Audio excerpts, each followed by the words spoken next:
బాబు ఏం చేశాడో తెలుసా, కింద చెత్తబుట్టలో నుంచి కొబ్బరి చిప్ప తీసుకుని మొన్న పిల్లలతో చేజింగ్ ఆట ఆడుతున్నాడు. అప్పటి నుంచి క్యాష్ బాబు డల్గా ఉన్నాడు చూడు. క్యాష్ బాబు నువ్వు కొబ్బరి చిప్ప పట్టుకున్నావు కదా, నీ మీద కంప్లైంట్ చెప్తున్నా డాడీకి. నువ్వు ఆమె తింటలేదని కంప్లైంట్ ఇస్తున్నా నీకు.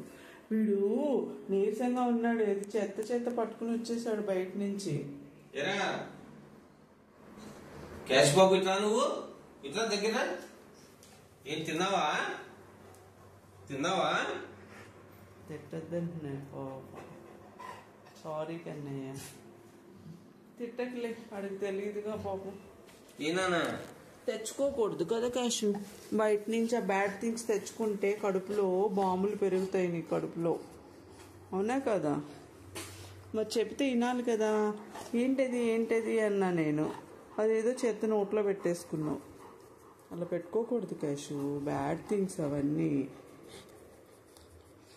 ఇప్పుడు చూడు, ఆమె తినలేకపోతున్నావు ఎక్కువ.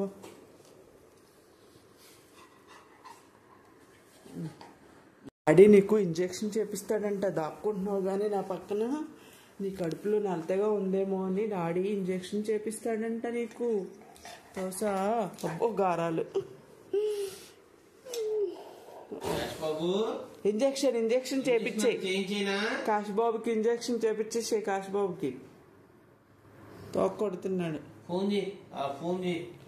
ఫోన్ చేస్తే కాంపౌండర్ వచ్చి క్యాష్ బాబు ఇలాగ తింటలేదు భోజనం సరిగ్గా, బయట పెరుగన్నం అస్సలు తింటలేదు అని చెప్పి ఫోన్ చేస్తాను. ఇంజెక్షన్ తీసుకురామని చెప్తాను క్యాష్ బాబుకి. ఓకేనా క్యాష్ బాబు? వద్దంట అర్థమైపోతున్నాయి కదా మాటలు. వద్దంటున్నాడు, కొరుకుతాడంట నిన్న. వద్దు మమ్మీ వద్దులే, కొరకొద్దు. అన్నీ తెలుసు మళ్ళీ.